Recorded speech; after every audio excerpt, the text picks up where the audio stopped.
everyone, it's Renee with Delaney Jane Cards. Welcome back to my channel.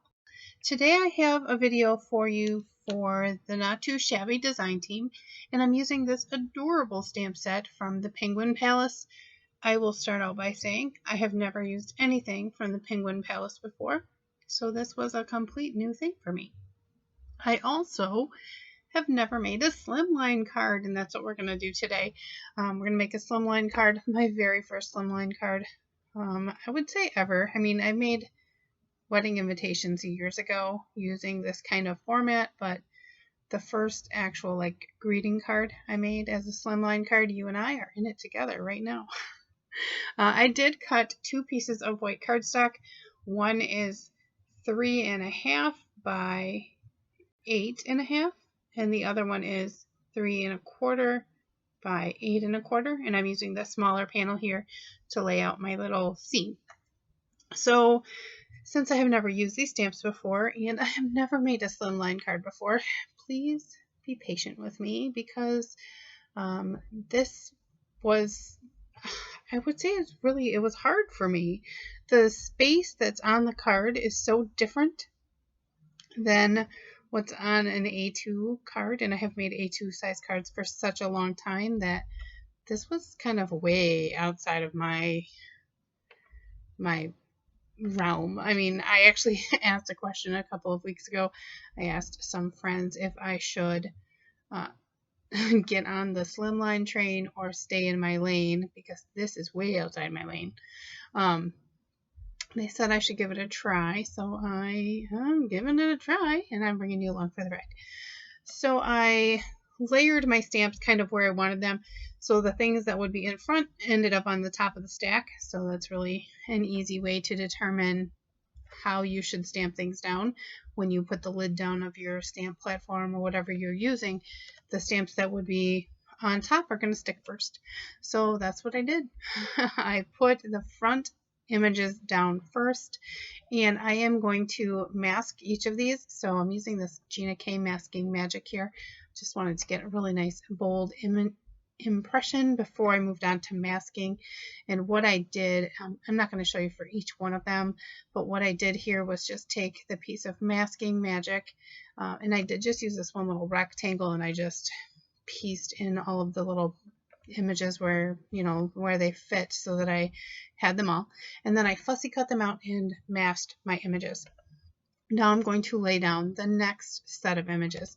The palm tree and the little cat in the lawn chair, beach lounger, they're the next set. They're the things that are directly behind what was in front.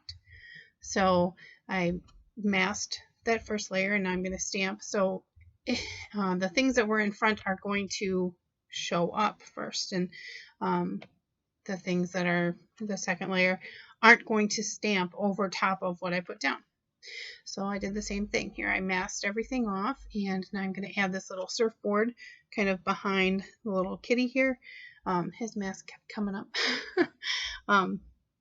But it's not that hard when you look at it like this.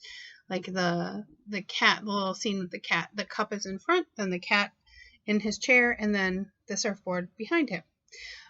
Like here for this one, I used a piece of repositionable tape just to hold my masking paper in place while I stamped on it, because that's really tiny and I didn't want to put a magnet in there.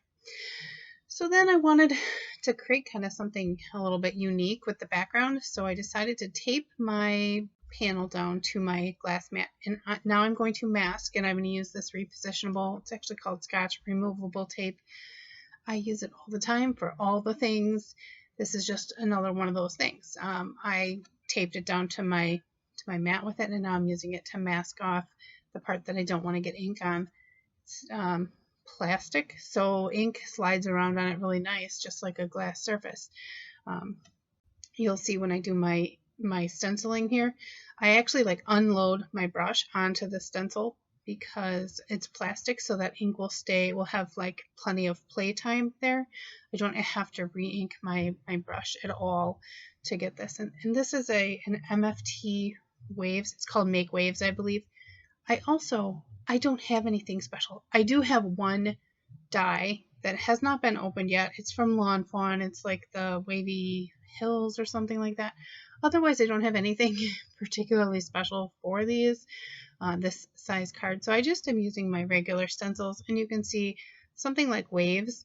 You don't need to have anything special. Then I added just a little bit of brown here, kind of to give the illusion that there is sand. You're seeing the mess that's all over the tape, and when I pull the tape off, it will look a little bit different. For the background here, I am a huge fan of Shaded Lilac and Blueprint Sketch, so that's what I decided to use for my background, for my clouds. So I'm going to bring down the clouds all the way to my waterline, and you'll see here I'm just using a honeybee stencil. It's the regular outdoor scene builder stencil, the regular cloud stencil. Now I'm taking a smaller blending brush, and I'm actually pulling this Blueprint Sketch right off the tape onto the line. It's going to give me a nice crisp edge. Here you see when I pull this up, it doesn't tear my paper. It leaves no funny lines or stickiness or anything, and it masks really well. I mean, really well. So here I just removed everything from my mat, and now I'm going to pull my masks up so you can see what a good job I did masking.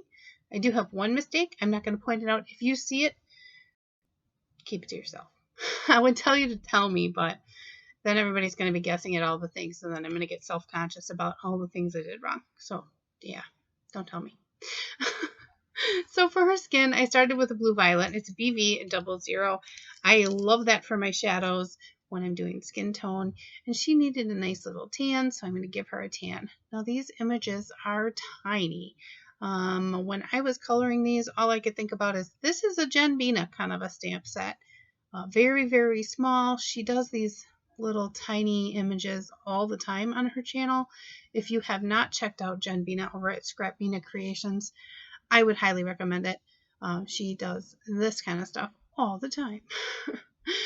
For my little skin, there was nothing really special except for adding that blue violet as a shadow. It just kind of adds a more natural gray shadow to images. Not that these are like realistic in any way, but they are more realistic to me when I add a more realistic shadow.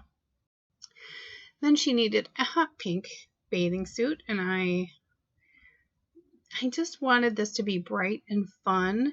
I wanted, because I'm not going to do a bunch to this card. There's going to be no embellishments on it. There really isn't much going on except for this little strip of a scene. So I wanted it to be bright and bold and eye-catching. So I decided bright pink. I'm going to use bright orange. I'm going to use bright green and bright yellow.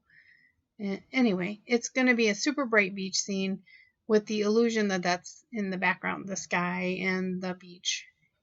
I would like to know, do you like skies done like this, where it's not the stencil that goes all the way across, where you kind of pick and choose and kind of shift the clouds just a little bit so that you don't get that straight line of clouds? Or do you like that look where it's a straight line of clouds that goes from one side of the paper to the other?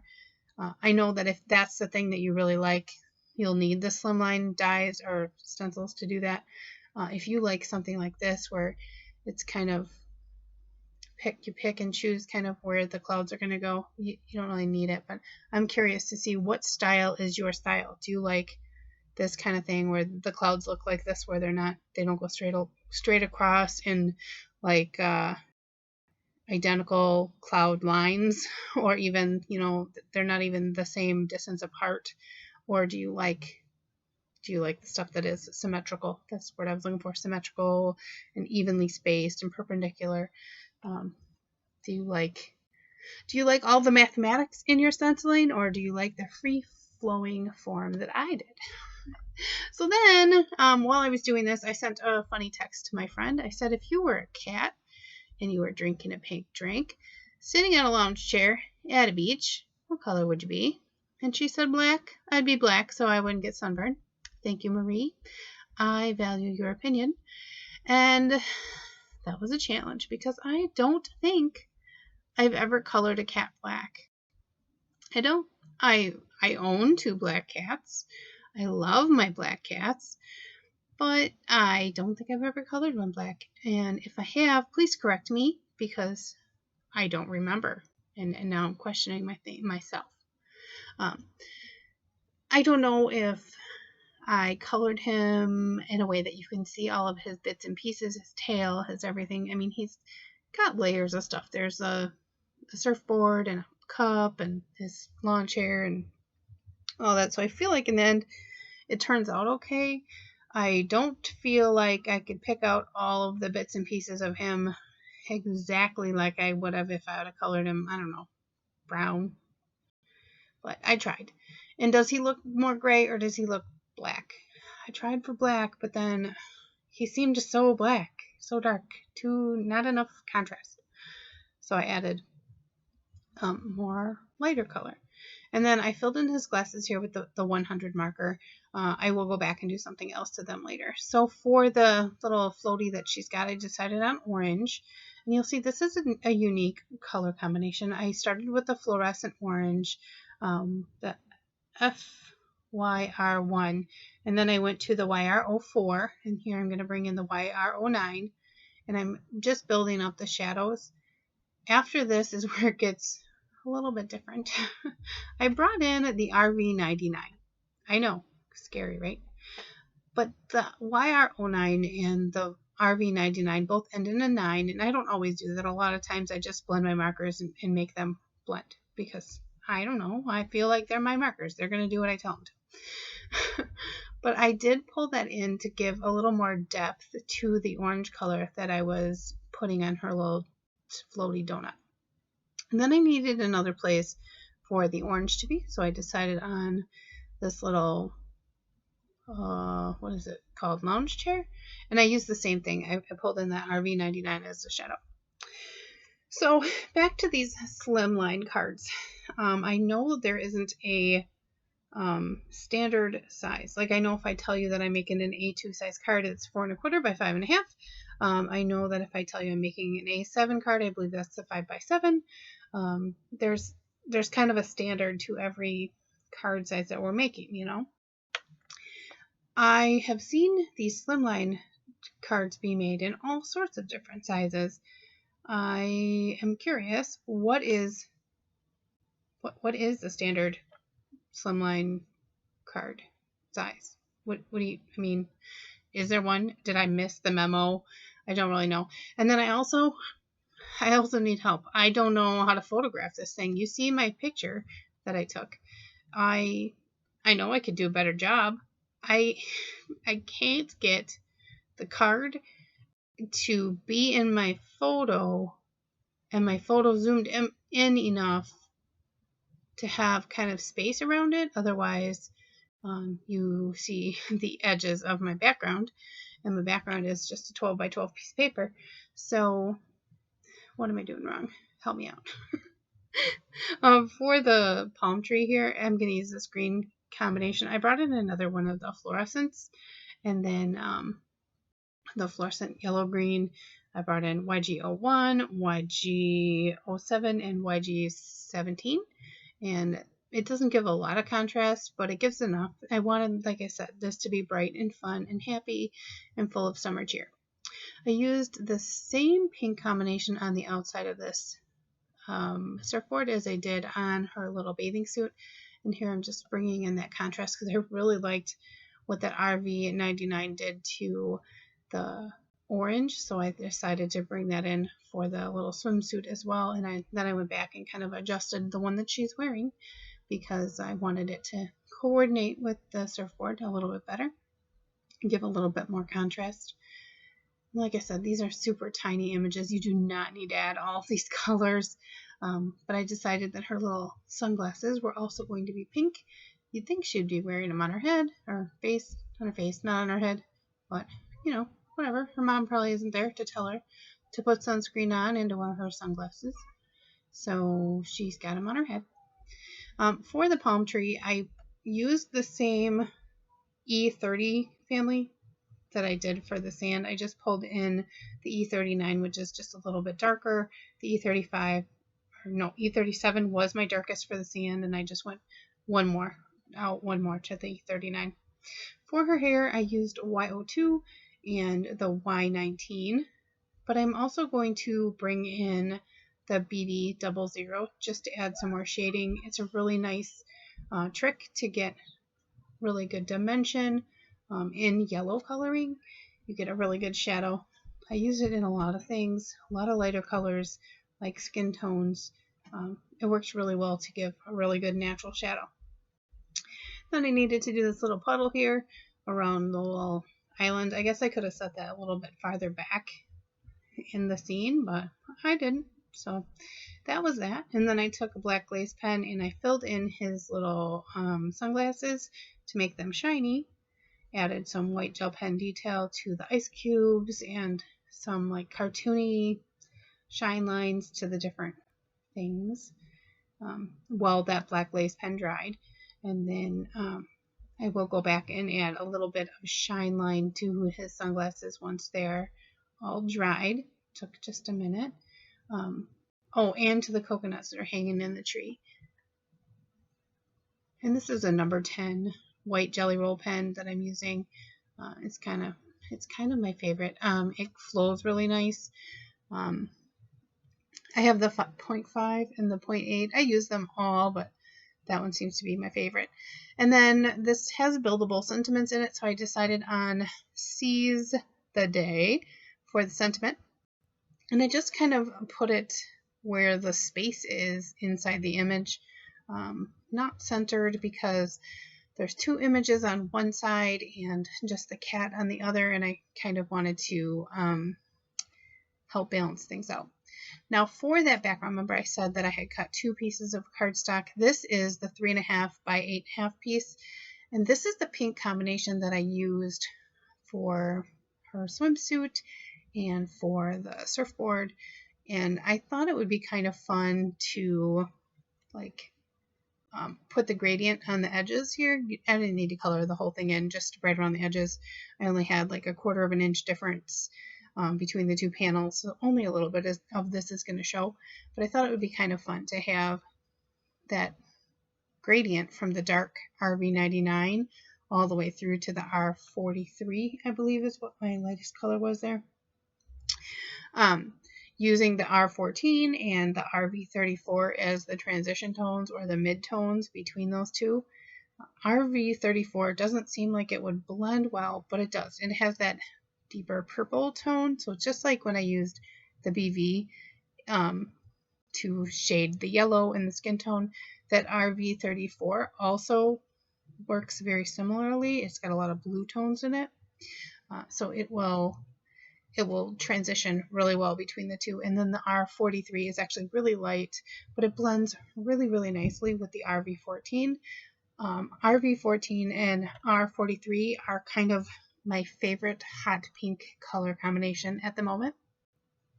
And here I was just making sure that, first of all, I had enough color down, but I wanted to see if my blend was good enough, and it wasn't. I needed to go back in and kind of reinforce that blend just a little bit better. It doesn't need to be perfect, but I wanted to coordinate well with my card, and I wanted it to be kind of interesting. There's a lot of white space on this card, and I really wanted something else to look at when I looked at this. It just has this stripe of a scene across the middle and a lot of blank white space, which is kind of scary. But I thought that this frame with a little bit of interest would add so much to this. So that's what I went with. I adhered this front panel down to my panel that I just colored, and it framed it really nicely. I have a couple of friends that do that. They color their cardstock.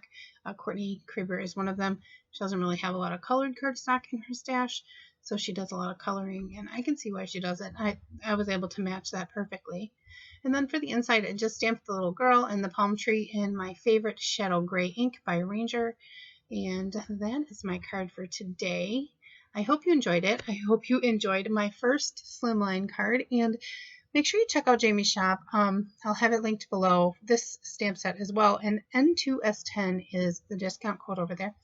Thank you for stopping by, and give cards generously. Bye.